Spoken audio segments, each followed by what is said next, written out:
Vie associative et vie locale, c'est avec Isabelle dans Ça vient du cœur sur Happiness. Bonjour à toutes et à tous et bienvenue sur Happiness et dans l'émission Ça vient du cœur, votre rendez-vous hebdomadaire dédié aux initiatives solidaires et aux belles énergies locales. Je suis Isa et chaque semaine je pars à la rencontre des associations de l'Oise et de la Somme qui œuvrent pour améliorer le quotidien, tendre la main et créer du lien. Au programme, des témoignages, des rencontres inspirantes, des projets portés par des bénévoles passionnés et engagés, parce que derrière chaque action, il y a une histoire, un visage et une envie de changer les choses. Alors, ouvrez grand vos oreilles et surtout vos cœurs. C'est parti pour Ça vient du cœur, l'émission qui met à l'honneur la solidarité locale. Comme tous les mercredis, je suis accompagnée à la technique par mon binôme, Maxime. Bonjour Maxime. Bonjour Isabelle. Tu vas bien ? Mais ça va très bien, on a une belle journée ensoleillée, C'est vrai. Il y a le soleil qui inonde le studio, c'est super. C'est agréable. Ça commence un peu à sentir le printemps. C'est vrai. Juste un peu. Moi, juste un peu, oui. Oui. On est encore loin. Alors on On reçoit... est encore loin de ton anniversaire, c'est ce que tu voulais dire. Non, c'était pas ça que je voulais dire, mais c'est gentil d'y penser. Nous recevons une nouvelle association aujourd'hui. Oui. On reçoit qui ? On reçoit l'association Picaped et avec nous avons Jessica. Bonjour Jessica. Bonjour. Et Thomas. Bonjour Isabelle. Donc présidente et vice-président, je crois. Trésorier, exactement. Trésorier, pardon. Excuse-moi. Eh bien, bienvenue dans Ça vient du cœur et sur Happiness. Je suis contente de vous avoir. Et donc, vous allez un peu nous parler de l'association. Et puis, on va commencer surtout par vos parcours un peu personnels, professionnels.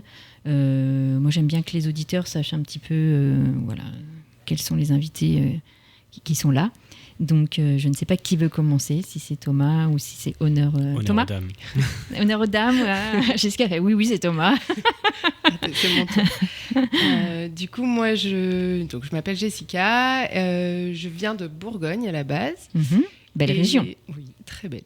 Et j'ai fait mes études de kiné à Berck-sur-Mer. D'accord. Un peu voyagé. Et après, j'ai rencontré mon conjoint qui, lui, était d'Amiens. Donc, on s'est installé après mon diplôme dans la région. Il est kiné aussi. Il est kiné aussi. Très original. Du coup, on est resté dans la région et j'ai commencé à travailler en libéral juste après mon diplôme. Au début, en faisant un peu de kiné classique, adulte, et j'ai eu entre guillemets, de plus en plus de pédiatrie. Ça fait combien de temps en fait que tu es kiné du coup ? Une dizaine d'années. D'accord. Oui, 2014 de mémoire. Et voilà, du coup, à travailler en libéral au début, à faire un peu adulte, puis un petit peu d'enfant, puis au fur et à mesure me former jusqu'à faire une bonne moitié de ma pratique en pédiatrie maintenant. Ok. Parfait. Thomas ? Et... Tu nous parles de toi ? Ouais, avec plaisir, merci. Du coup, moi, Thomas, je suis kiné également. Donc, on vient pour défendre une association de rééducateurs, mais effectivement, on est tous les deux kinés en l'occurrence.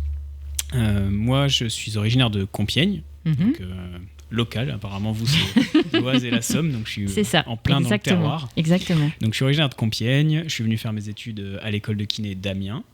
Et en fait, je suis jamais reparti. À travers mes études, j'ai découvert moi directement la pédiatrie à l'hôpital, au CHU d'Amiens. Et j'ai tellement aimé ce service que j'ai fait des pieds et des mains pour pouvoir y travailler une fois diplômé. Donc très peu de temps après mon diplôme, en 2014, je suis venu travailler en pédiatrie au CHU d'Amiens. Et en fait, au début, c'était temporaire parce que j'avais adoré ce stage. Et en fait, je ne suis jamais parti. Ça, c'est chouette. Donc voilà, tombé amoureux de la pédiatrie et je continue donc d'exercer depuis... Toujours à l'hôpital ? Depuis, j'exerce toujours à l'hôpital en pédiatrie. Jessica, elle exerce en libéral. Donc, on a deux facettes différentes du métier, d'accompagnement des patients. D'être un peu complémentaire, du coup. C'est ça, c'est des points de vue un peu complémentaires. Et du coup, c'est aussi ce qui fait la richesse de l'association. Et après, moi, j'aime beaucoup l'associatif. J'ai découvert beaucoup l'associatif à travers les associations sportives. Bienvenue chez Happiness, alors. Et vous êtes rencontrés comment ? Lors d'événements pédia, je pense, ou par passion interposée. Je pense que la toute première fois que j'ai entendu parler de Jessica, elle avait encore son nom de jeune fille. C'était il y a un petit moment. Et elle avait distribué des cartes dans les services de pédiatrie. Je me souviens qu'on avait vu des cartes arriver avec son nom, kiné pédiatrique, et à l'époque, on a l'impression d'être très vieux quand on dit ça. Mais mine de rien, à l'époque, on n'avait pas ou très très peu de cabinets qui étaient, entre guillemets, référencés comme faisant de la pédiatrie. On connaissait quelques collègues qui aimaient ça, mais on n'avait pas vraiment de cabinet qui se prédestinait à faire beaucoup de pédiatrie. Est-ce que c'est une spécialité ? Oui, on peut dire clairement que c'est une spécialité, même si c'est pas forcément quelque chose qu'on va mettre sur la plaque du professionnel de santé. C'est pas comme une spécialité au sens le pédiatre, par exemple, qui est vraiment un médecin des enfants. C'est pour ça que je pose la question. Nous, on reste des kinés généralistes, mais on se spécialise dans notre pratique. C'est-à-dire que Jessica, comme moi, on a le droit demain de prendre en charge des adultes, fort heureusement. D'ailleurs, c'est ce que je fais tous les jours. Je mixe entre l'adulte et l'enfant. Bah oui. Mais c'est une vraie spécificité, ça demande des formations. Oui, c'est ça, tu as fait vous avez fait tous les deux des formations spéciales pour pouvoir vous occuper des enfants. C'est ça. Ok. À l'école, on apprend déjà les bases, on va dire. De plus en plus, on a des kinés qui forment les futurs kinés à apprendre, on va dire, quelques pathologies. Et après, quand on veut pousser dans une pathologie ou dans une autre, il faut se former après le diplôme, quoi, pour être un peu plus précis, un peu plus spécialisé dans un ou un autre domaine. Il y en a beaucoup, du coup. Donc, tu peux nous en citer quelques-uns, peut-être ? Que ce soit de la neurologie, les troubles de l'oralité. Après, ça peut être plus les pieds, les torticolis, la tête des enfants, le développement neuromoteur de manière générale.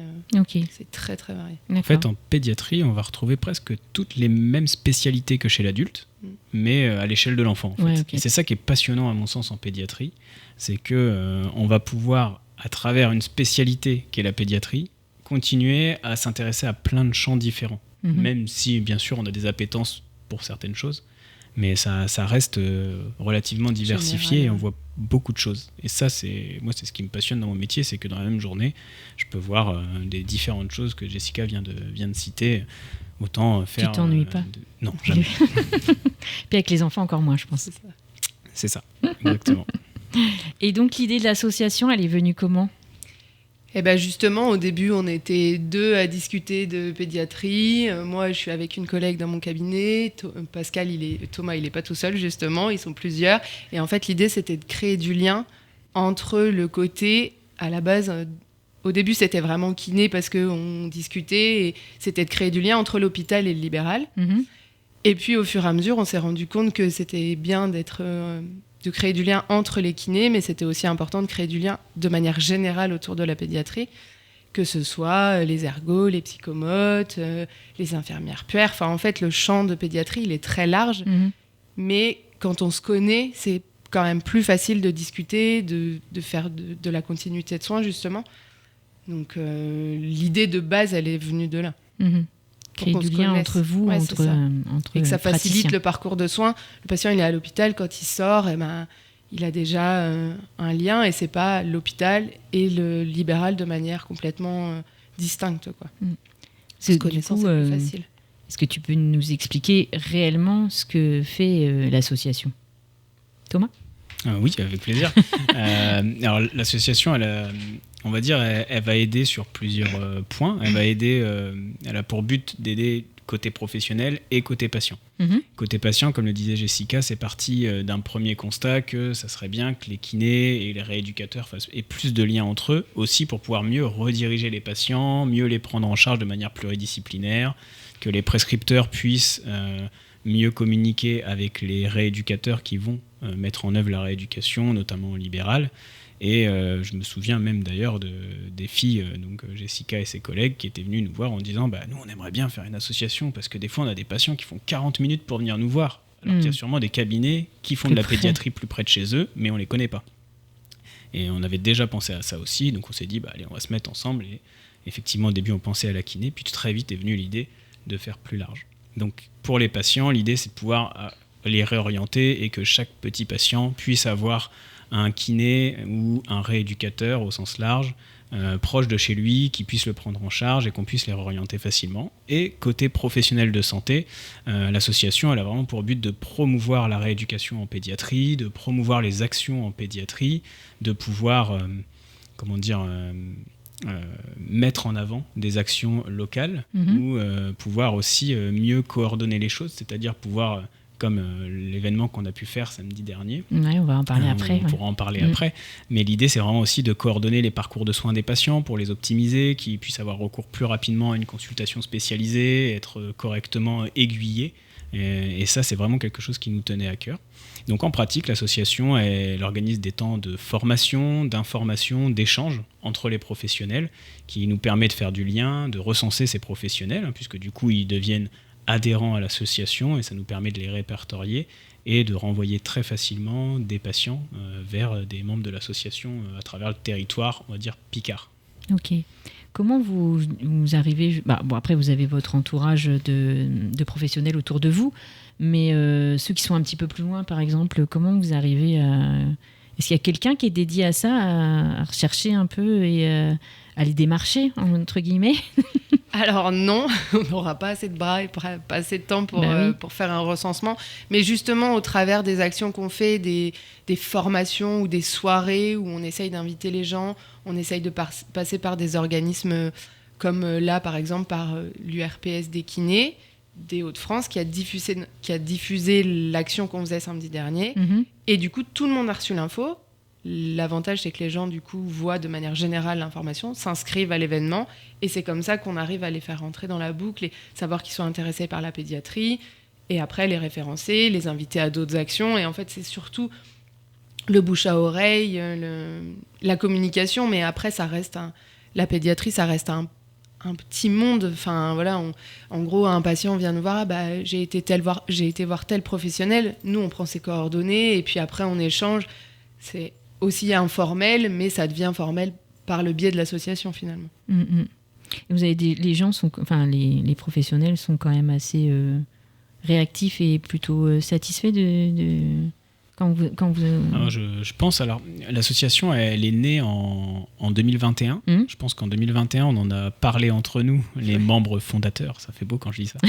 On en a parlé entre nous pendant plusieurs mois pour savoir un peu quelle direction allait prendre le projet. Et je crois de souvenir, ça devait être en novembre 2021, on a fait une assemblée générale constitutive pour lancer l'association et on était assez étonnés finalement en ayant envoyé peu d'invitations puisque c'était vraiment que des contacts personnels les uns des autres. On s'est retrouvés 30, 40 à cette AG constitutive. C'est pas mal pour une première. Complètement. Alors tout le monde n'a pas forcément pris une part active dans le projet par la suite, mais déjà ça montrait qu'il y avait un intérêt sur le sujet. Et après est venu notre premier événement en tant qu'association et cet événement avait rassemblé à l'époque, je crois que c'était sur les travaux de recherche en rééducation pédiatrique, on avait déjà rassemblé 80-90 personnes qui étaient venues sur cet événement, donc on était déjà très satisfaits. Le plus qu'on ait fait, c'était autour de 150 personnes, je dirais, sur un événement autour des troubles du neurodéveloppement chez les enfants. Et donc régulièrement on a l'occasion de faire des événements qui sont assez remplis où les gens semblent satisfaits, en tout cas sur les questionnaires de satisfaction qu'on peut faire, la satisfaction a l'air d'être là et effectivement les retours informels qu'on peut avoir sont toujours plutôt positifs, donc c'est plutôt une initiative bien reçue en tout cas, pas de négatif. On va revenir sur les événements que vous organisez. C'est l'heure de la première pause musicale. Nous revoici sur Happiness, bienvenue à tous et nous sommes dans Ça vient du cœur, pardon, j'ai perdu mes esprits. On discutait et voilà. Voilà, c'est ça, on était en une conversation en off et puis on a oublié que la chanson était terminée. Voilà, alors, c'est ça. Du coup, on a été un peu pris de court. Exactement. Mais c'est reparti. C'est reparti, ça y est. Donc on reçoit aujourd'hui dans l'émission l'association PICAPED avec Thomas et Jessica. Et donc du coup, ils nous ont présenté un petit peu leur parcours perso. On a commencé à discuter de la création de l'association. Et donc là, on parlait des différents événements qui ont déjà eu lieu, parce que vous avez, dès le départ, en fait, eu la volonté de créer des sortes de colloques ou sur des thèmes particuliers pour sensibiliser un peu... sensibiliser qui, en fait, le public, ou qu'est-ce que vous comptez faire passer par ces colloques? Alors, on en a fait plusieurs à vocations différentes. En fait, chaque thématique s'adresse à un public plus ou moins large, mais par exemple, la première, comme disait Thomas, c'était celle des travaux de recherche. L'idée, c'était de présenter les travaux que les étudiants peuvent faire pendant leurs études. En gros, les travaux de fin d'études, ils font des mémoires de recherche. Donc, on avait présenté des mémoires de kiné. En fait, l'idée, c'était surtout de valoriser leurs travaux et qu'ils ne restent pas que pour leur diplôme et de dire, bah voilà, vous avez quand même fait des travaux de recherche, c'est bien d'en parler. Vous avez tiré des conclusions, c'est sympa d'en parler à tout le monde. Donc, on avait des travaux de recherche de kiné. C'était en 2021, ça 2022 en juin 2022. C'était la première année. Il y avait une thèse de médecine. Enfin, voilà. Et dans le public, il y avait aussi bien des étudiants que des diplômés, quoi. Donc, c'était vraiment à vocation professionnelle de santé. Ça, c'était le premier. Et tu disais qu'il y avait eu 80... Oui, c'est ça, on avait centaine de personnes entre 80 et 90 personnes de tête comme ça à cette soirée. Effectivement, ça a rassemblé, on avait des médecins du CHU, des médecins de l'extérieur et pareil, des professionnels de la rééducation et des étudiants. Donc plutôt une réussite puisque c'était tout le public qu'on visait avec ce type de soirée. Parce qu'effectivement, comme dit Jessica, en fonction des thèmes qu'on aborde, ça va être la plupart du temps quand même plutôt à vocation de former ou d'informer les professionnels de santé, ou même des fois se mettre d'accord sur certains sujets. Donc ça peut être des soirées où en fait on va essayer d'avancer ensemble sur des sujets. Et parfois il y a certains événements qui sont aussi à destination plutôt, on va dire, du grand public. C'est plutôt des événements où on va collaborer avec une organisation déjà présente. Par exemple, on est déjà intervenu sur les Mardis de la Santé qui ont lieu à Amiens, à l'espace de Wailly. Qui sont ouverts au grand public sur le thème de la bronchiolite, donc qui est connu pour les bébés et sur lequel les kinés ont des enjeux intéressants.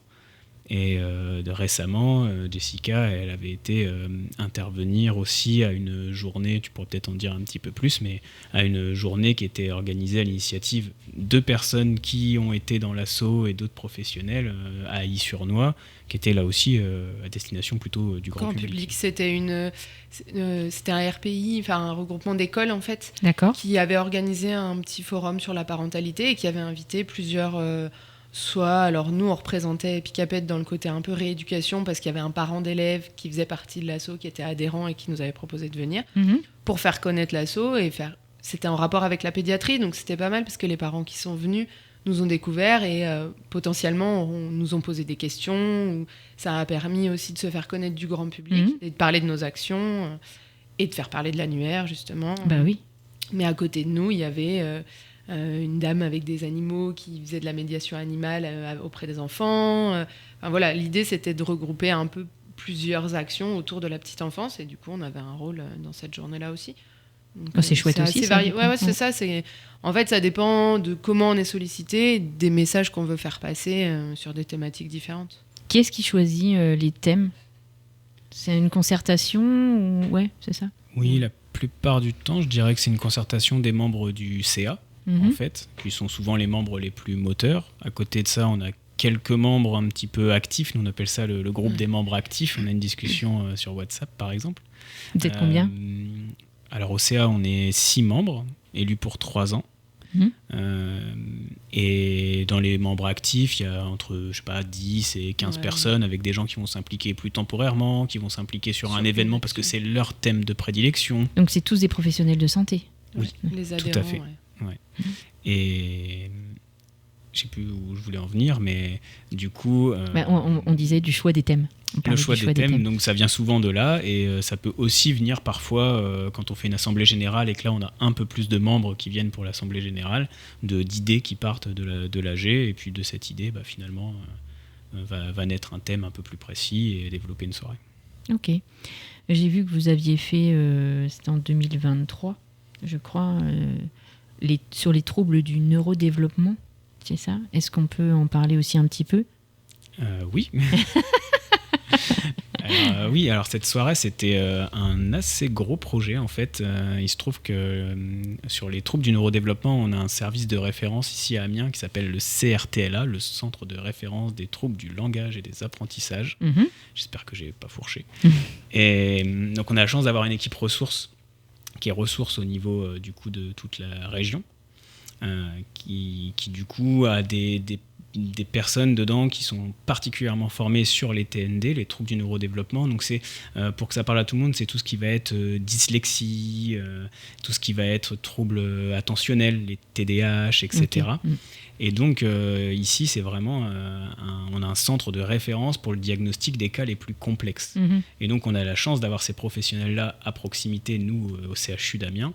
Et en fait, quand on les a rencontrés via une des soirées Picaped, on s'est dit que ça serait super de faire une soirée avec eux, notamment parce que moi j'avais un copain psychologue de l'éducation nationale qui me disait j'aimerais trop rencontrer les gens du CRTLA, on est isolés, on veut leur envoyer des patients, on ne sait pas comment faire et tout. Et du coup, de ces connaissances d'un côté, puis de l'autre, de rencontres à travers une première soirée Picaped, et finalement est née l'idée de faire la suivante. Et c'est une des soirées qui a le mieux marché, où il y avait le plus de monde, puisqu'on a pu réunir à la fois des professionnels de santé, libéraux, hospitaliers, mais aussi des professionnels de l'éducation nationale. On a eu des professeurs de l'éducation nationale et des psychologues de l'éducation nationale qui se sont beaucoup intéressés au sujet, puisque souvent, ils vont détecter qu'il y a des soucis en classe, détecter qu'il y a des soucis lors du parcours des enfants scolaires.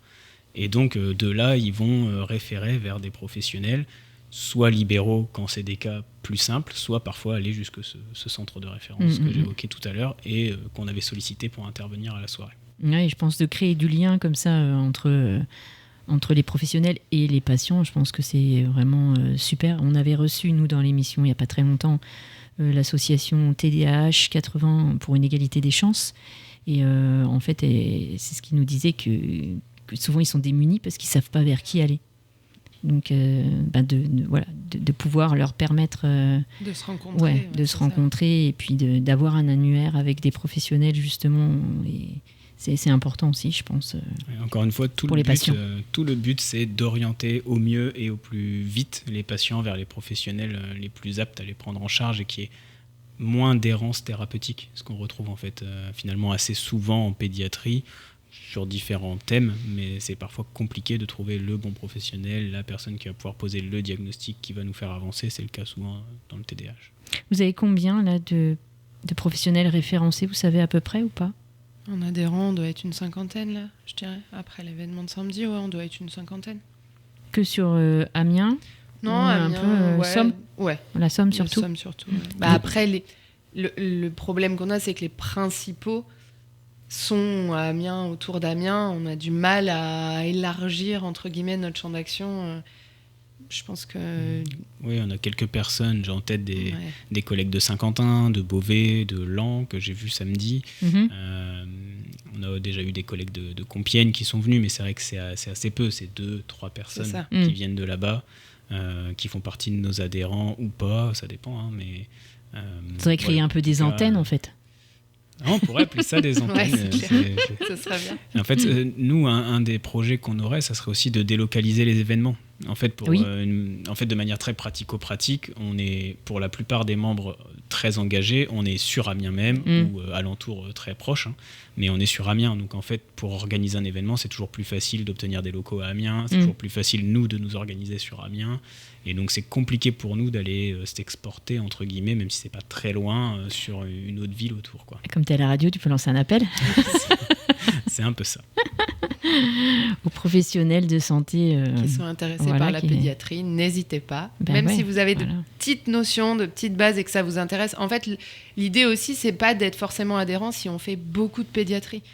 En fait, c'est vraiment de pouvoir se servir de Picaped pour avoir aussi des personnes ressources au sein de l'asso et de se dire, moi, je vois 2-3 patients en pédiatrie, mais c'est un sujet qui m'intéresse, et de pouvoir participer à des événements qu'on organise, de pouvoir même nous poser des questions à d'autres qui en font un peu plus. Mais c'est d'être référencé, juste de savoir que, ok, vous en prenez des enfants, même si vous êtes un peu à la campagne. Le problème, c'est que le parent, lui, la référence, il a appelé 2-3... Moi, je parle de kiné pour parler de ma profession, mais il habite un peu isolé à la campagne, loin d'Amiens. Il a appelé 2-3 cabinets autour de chez lui. On lui a dit, non, moi, j'ai déjà une liste d'attente de 3 mois. En plus, je fais pas de pédiatrie. Il en a appelé 1 ou 2 ou 3. Finalement, il appelle sur Amiens et il se retrouve à avoir un vivier de professionnels qui font de la pédiatrie beaucoup plus important. Mais il n'y a pas d'entre-deux, en fait. Alors que si déjà il savait, grâce à l'annuaire, ce professionnel-là en prend même au compte-gouttes, mais un petit peu, au moins il sait que déjà il a un premier réseau proche de chez lui qui peut, on va dire, dégrossir, dédramatiser, et pas qu'il soit justement, comme disait Thomas, en errance thérapeutique, jusqu'à trouver le bon professionnel qui pourra le prendre en charge. Ouais. Et là, rapidement en plus. ouais, c'est ça. surtout ça. Parce C'est que ça. des fois, c'est un peu dans l'urgence quand même. Ouais, c'est ça. Donc au moins, si on avait plus de professionnels locaux, ce serait plus facile aussi, et ça éviterait aux parents de, comme on disait, de faire 40 minutes de route pour venir, pour avoir des fois un avis, alors qu'un kiné, pour parler kiné, mais proche de chez lui, pourrait largement... Le faire. Ouais, c'est ça. Ouais. Et c'est pour ça qu'on organise des événements, pour essayer de sensibiliser un maximum de monde, et puis montrer que c'est accessible, et qu'il y a beaucoup de pathologies qui sont accessibles à des kinés de ville, quoi. Ok. Merci beaucoup. C'est la deuxième pause musicale.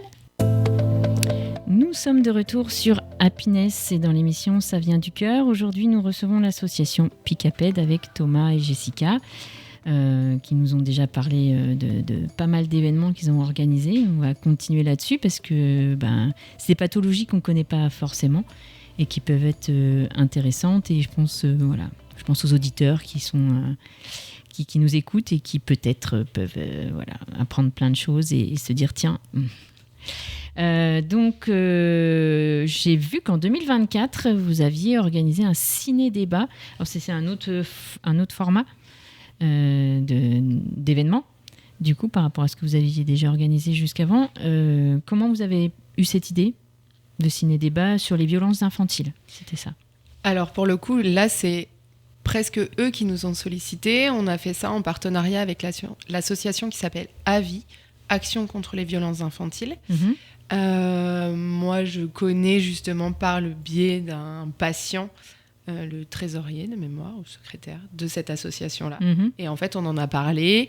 On avait déjà organisé une formation avec eux sur le sujet du syndrome du bébé secoué. Et il me parle d'un format soirée ciné-débat. Donc en fait, on projette un film. C'est un reportage qui est déjà passé à la télé. Qui a été filmé, alors je ne sais plus par qui de mémoire, mais en gros, la fondatrice de l'association est actrice dans le film. Et c'est plutôt un documentaire plus qu'un... Enfin voilà, c'est vraiment un documentaire, mais qui a vocation de sensibiliser aussi le grand public. Et là, pour nous, surtout pour les professionnels de santé, en fait, c'était un biais pour aborder le sujet. D'accord. En fait, ça a permis de commencer la soirée par la vision de ce reportage.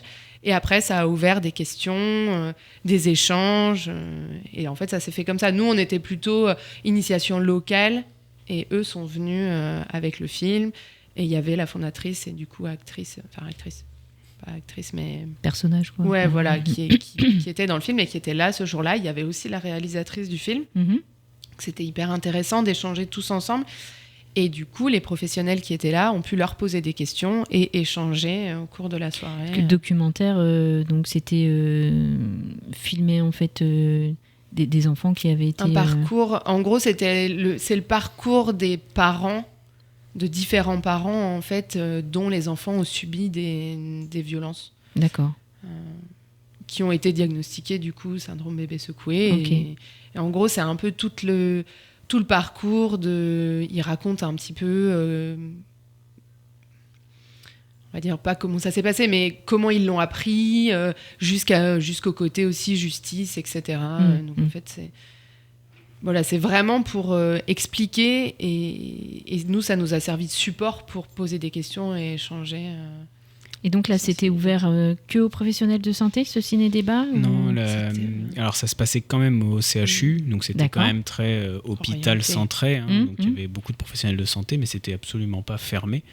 Donc on a eu aussi des gens intéressés par le sujet qui pouvaient venir sans être professionnels de santé, juste parce qu'ils étaient sensibilisés au sujet. Après, il faut déjà faire la démarche de venir jusqu'à l'hôpital, si c'était dans l'auditorium de l'hôpital, etc.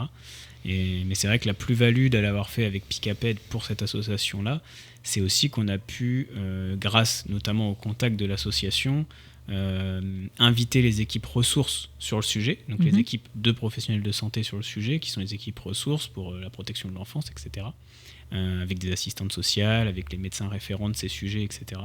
Et ils ont pu venir pour aussi eux présenter, faire une présentation de leur travail, comment ça s'articule, comment faire appel à eux, etc. Et donc ça c'est important aussi. Voilà, et on a pu vraiment mettre en collaboration, c'est peut-être pas le terme, mais mettre en contact à la fois les associations d'usagers, si on peut appeler ça comme ça, et les structures professionnelles qui sont vraiment référentes sur le sujet. Et ça a été aussi la richesse du débat que d'avoir les gens qui sont vraiment référents dans le domaine, en tout cas ici à Amiens et sur la région. Ouais, c'est ça.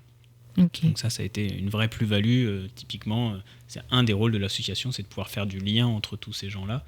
Et c'est aussi ce qui a permis d'avoir un débat on va dire, qui était à la fois extrêmement intéressant parce qu'on avait des témoignages, des ressentis, etc. Et à la fois aussi scientifique et ancré dans la réalité de terrain professionnel. Et donc c'était vraiment ces deux visions qui étaient croisées. C'était une soirée qui était assez riche. Hein. Ouais, ça devait être hyper intéressant. Est-ce que du coup, vous aimeriez encore organiser ce style de soirée ou... c'est dans vos projets? Ouais.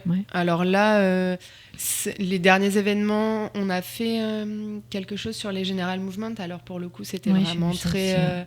c'est quoi ça? L'avant-dernière. C'est on va dire un bilan. Ouais, c'est un bilan kiné où on filme un enfant qui bouge pendant... Mais alors, c'est un cahier des charges assez précis, mais ça permet de diagnostiquer d'éventuelles lésions futures, en fait. Les séquelles que pourra avoir telle ou telle pathologie sur l'enfant, en ayant un bilan précis, visuel, à un instant donné, l'analyse de ses mouvements, en fait. D'accord. Spontanés. Et donc ça, c'était assez intéressant parce qu'on a eu le point de vue justement d'un médecin rééducateur qui parlait de l'avantage du dépistage, en gros, qui parlait des conséquences qu'avait une pathologie, et le kiné qui parlait justement de ce bilan et qui donnait les avantages de faire un bilan précoce. Donc en fait, la médecin, elle parlait surtout des conséquences que pouvaient avoir des pathologies, et le kiné, il mettait en avant le côté bilan précoce. Et en fait, le lien des deux était très intéressant parce que chacun avait son regard, et le fait de travailler de manière précoce est hyper riche pour la suite, quoi. Plus on est précoce, mieux c'est. C'est quelle sorte de pathologie? Alors là, c'était surtout pour... en fait, les General Movements, effectivement, c'est une méthode d'évaluation qui nous permet d'être très prédictif là-dessus. Et c'est notamment très prédictif pour ce qu'on appelle la paralysie cérébrale. Donc, c'est des enfants qui ont eu une atteinte à la naissance parce qu'il y a eu un petit accident à la naissance au niveau cérébral. Petit AVC ou des choses comme ça, par exemple? Ça peut ressembler à ça exactement. Et qui vont du coup avoir des conséquences un petit peu toute leur vie sur leur motricité. Donc ça permet de dépister ce genre d'enfants dès la naissance, dans les premiers mois de vie, et c'est ça qui est très intéressant, et de ne pas attendre qu'ils aient 1 an, 2 ans, 3 ans, et que les difficultés soient très importantes et très visibles pour réagir. Presque irréversible déjà, presque. Alors, pas forcément. En l'occurrence, pour celui-là, c'est irréversible, mais la prise en charge précoce peut diminuer les conséquences fonctionnelles que ça va avoir. Et ça permet aussi de dépister des troubles du neurodéveloppement, on en parlait tout à l'heure, et donc d'autres syndromes neurologiques. Mais donc voilà, c'est une méthode qui est assez intéressante. C'est encore une niche dans la niche de la pédiatrie, je dirais. Mais la chance qu'on a eue, c'est de pouvoir avoir une formatrice sur ce sujet-là, une kiné qui est formatrice dans ce sujet-là. Et des formations comme ça, il y en a 1 ou 2 par an en France. Donc c'est vraiment des formations qui ne sont pas très facilement accessibles. Et là, on a pu avoir une soirée d'initiation, je dirais, grâce à l'association. Encore une fois, en ayant fait un petit peu de lien, on avait son contact, on a pu la faire venir. Et tout le monde était ravi d'avoir l'occasion d'échanger sur ce sujet-là sur la soirée. Ah, c'est chouette, c'est chouette. Vous êtes un peu les pionniers, alors, en fait. Et puis, récemment, je crois que c'était il y a quelques jours, il y a eu un colloque, on peut dire ça comme ça. C'est ça. Voilà. C'était la première fois qu'on faisait vraiment... les TND, c'était la journée entière? Non, c'était une soirée aussi. Là, c'était vraiment la première fois qu'on organisait quelque chose sur une journée entière, Ça aurait même pu durer 2 jours, je pense. Mais on a essayé de concentrer ça sur la journée. L'idée, c'était vraiment de parler des déformations crâniennes positionnelles. C'est quelque chose qu'on rencontre aussi bien à l'hôpital qu'en libéral. Qu'est-ce que c'est ça ? Tu peux nous expliquer un peu ? Oui. On parle vulgairement de la tête plate. Oui. En gros, des bébés qui ont la tête plate, soit derrière, soit sur le côté. Donc, ils naissent comme ça ? Pas forcément. Il y en a qui peuvent naître comme ça, mais souvent, ça apparaît un peu plus tard. Et justement, les dernières recommandations de l'HAS qui date de 2020 en parlent. Et il y a un guide de bonne pratique, entre guillemets, qui a été édité. Et il est pas très connu, on va dire. Et nous, on a vraiment voulu organiser cette journée pour, on va dire, vraiment avoir un discours commun dans la région et que... les parents n'aient pas des discours complètement aléatoires en fonction de à qui il en parle. L'idée, c'était vraiment de se dire, voilà, que ce soit le médecin, le pédiatre, le kiné, la puère qui rencontre. On avait même ouvert l'événement à des professionnels de la petite enfance, donc qui travaillent auprès des enfants tous les jours, parce que c'est vraiment une pathologie qui peut toucher tous les enfants et du coup qui peut rentrer dans la vie de tous les parents. D'où l'importance de former et d'informer tous les professionnels qui gravitent autour de ces enfants-là. D'où l'importance d'ouvrir cette journée. Et on a fait ça sous forme de journée parce qu'on a pu faire intervenir énormément de professionnels différents. Et on a balayé du dépistage, du bilan, du dépistage, des conseils de prévention, à la rééducation et au côté vraiment prise en charge des formes les plus graves. Et en fait, comment ça apparaît, ce syndrome ? Alors, comme son nom l'indique, c'est principalement positionnel. C'est une déformation du crâne qui va arriver. Mais dans le lit, du coup, par exemple ? Par exemple, parce qu'il y a des contraintes mécaniques sur une partie du crâne. D'accord. Ça n'arrive pas chez tous les nourrissons, parce que normalement, un nourrisson, ça bouge.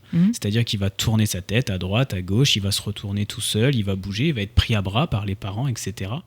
Et de ce fait, il ne va pas déformer son crâne. Mais certains nourrissons, ils vont avoir une préférence de regarder tout le temps à droite, de regarder tout le temps à gauche. Ou bien ils vont juste manquer de motricité, manquer de mobilité, et du coup ne pas avoir les capacités de bouger correctement. Et leur tête va rester tout le temps appuyée du même côté, ou tout le temps appuyée à plat derrière. Et ça va progressivement, à cause des contraintes mécaniques, déformer en fait la forme du crâne. Ok. Et ça, on peut tout simplement l'éviter, ou en fait c'est réversible bien sûr, en redonnant de la motricité à un enfant qui en a pas assez. D'accord, en redonnant de la mobilité à une forme d'immobilisme, si on peut dire, tant que ça reste idiopathique, c'est-à-dire que ce n'est pas inscrit dans une maladie plus sévère et que ce serait alors un signe d'alerte d'une maladie plus importante, mais ce qui est quand même un cas relativement rare dans les patients qu'on voit. On va reprendre après dans la 4e partie de l'émission. Nous revoici sur Happiness et dans l'émission Ça vient du cœur. Aujourd'hui, nous recevons l'association Picaped avec Jessica et Thomas qui nous ont appris plein de choses. Et on était en train de parler justement de des déformations crâniennes positionnelles, exactement. Et justement, hors antenne, on en discutait puisque moi j'ai mon premier garçon qui avait pas le crâne plat justement, mais le crâne un peu, elle appelait ça en forme de poire. Voilà. Je redis ce qu'on m'avait dit à l'époque, et que donc pour éviter justement cette forme de crâne plat, et on m'avait fait acheter un cale-tête pour justement que sa tête reste bien à plat pour remettre. Voilà. Mais a priori, ça fait pas l'unanimité. Mais ça, c'était il y a 25 ans, donc ça, voilà, je pense que ça a beaucoup évolué. Thomas, tu veux nous en parler un peu, du coup ?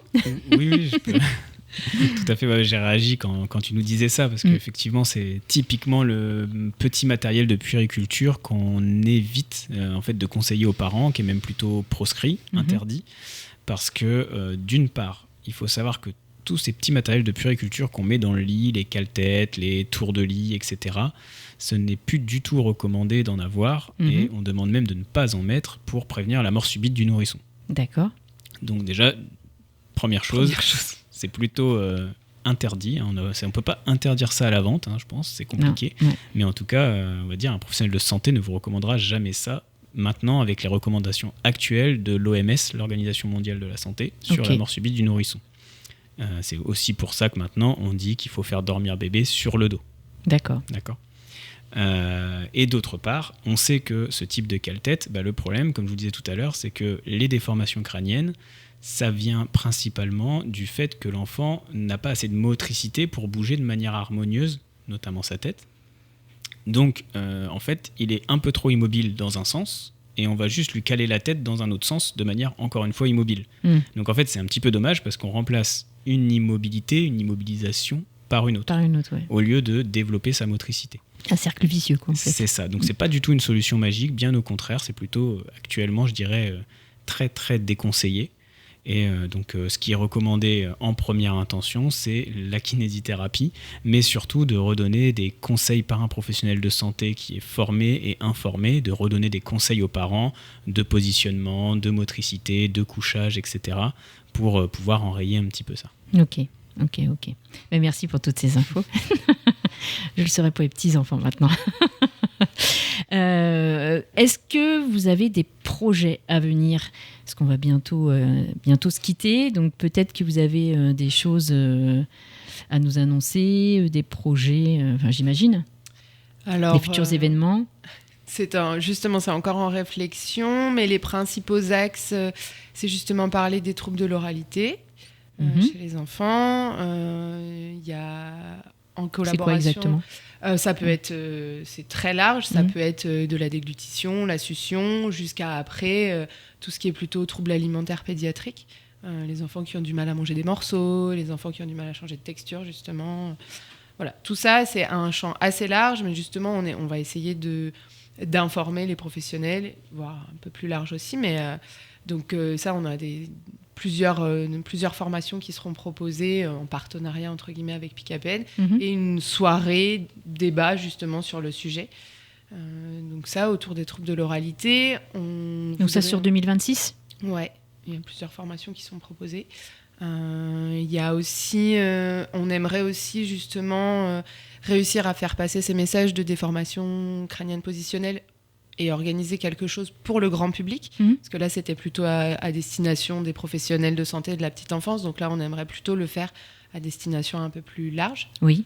Donc, voilà. Et là ça aussi, peut être intéressant. Là aussi on fait passer un message, Du coup, s'il y a des acteurs de santé locale dans la prévention qui ont envie de mettre en avant un thème comme celui-ci, ils peuvent contacter l'association qui mettra à disposition 1 ou 2 personnes formées qui pourraient être capables de discuter de ça avec un public lors d'un événement, lors d'un moment où ils veulent faire de la prévention sur un sujet de pédiatrie comme celui-ci, par exemple.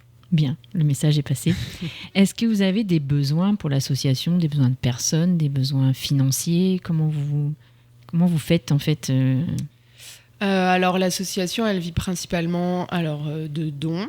On a les adhésions de nos adhérents.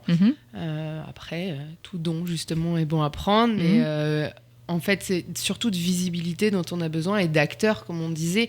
Plus on aura d'adhérents, plus on aura de visibilité, plus on aura de personnes ressources, mieux ce sera.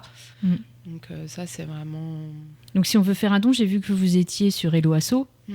Oui, donc on peut passer via Hello Asso pour faire un don sans problème. À Picaped. Et surtout nous contacter pour organiser des événements en partenariat. Tu veux rappeler justement comment on peut Alors on peut nous contacter. Il y a une adresse mail Une adresse mail, picaped.asso@gmail.com. Et on est aussi sur les réseaux, sur Facebook et sur Instagram. Donc c'est facile en fait de pouvoir nous contacter, sans problème. Ok. Est-ce que vous voulez rajouter des petites choses à dire je pense qu'on a fait le tour. Pour aller dans le sens de Jessica, simplement, effectivement, l'association est complètement bénévole. C'est une association de loi 1901. Donc nous, on a assez peu de fonds. En fait, nos cotisations, c'est 10 € la cotisation. Donc c'est vraiment symbolique pour les membres. Mais il n'y a pas de demande de subvention du coup.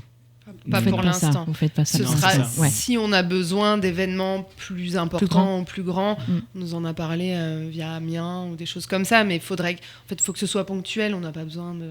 Pour l'instant, en tout cas, vu la fraîcheur et la jeunesse de l'association, pas pour l'instant, mais en fonction de l'ampleur que ça prendra, peut-être plus tard. Ok. Eh bien, en tout cas, on vous remercie. d'être venu témoigner sur votre belle association. Et puis, on vous souhaite encore plein de beaux événements comme vous venez de faire. Et puis, n'hésitez pas à nous tenir au courant. Hein, si on peut faire passer l'information, ce sera avec plaisir. Et puis, on va laisser la place à nos collègues. On va laisser la place, à nos collègues de Quoi de Neuf Amiens. Donc, ils vont recevoir Nassera Nakib, qui est la directrice du trait d'union à Longo-Église, donc la scène culturelle à Longo-Église. Et je crois qu'ils vont parler du festival du Festimum qui a lieu en ce moment. Donc ça, c'est à suivre sur Happiness. Sur Happiness, à 18h. Merci Jessica, merci Thomas. Merci Isabelle. Bonne soirée. Merci Maxime, à la semaine prochaine. Merci Isa, à la semaine prochaine avec grand plaisir pour une autre asso. C'est ça. Même lieu, même heure. C'est ça. Tout ça. Tout ça. À la semaine prochaine. Bonne soirée.